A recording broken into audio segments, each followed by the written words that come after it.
তোরা খাওয়া গেছি আমি দুটিকে আমি তালাক দেবো। জানে কুল হইতেছে না আমার জানে তো কুলন লাগবে রে ভাই।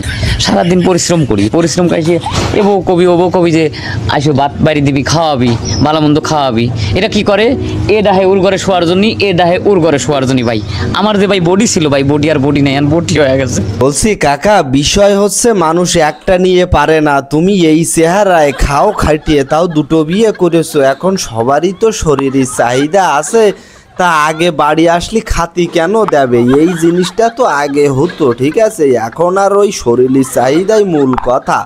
এখন আর ওই খাওয়ার দাওয়ারের চিন্তা কেউ করে না। স্বামীর আগে সবাই খায়, স্বামীর আগে যা ইচ্ছে তাই করে, স্বামীর কাছ থেকে অনুমতি নেয় না।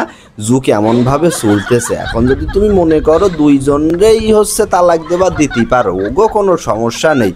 নারী মানুষ ফ্রি থাকবে না, যে কেউ ঢুকে যাবে। কেমন লাগলো কমেন্টস বক্সে জানিও, শেয়ার করতে ভুলো না বন্ধুরা।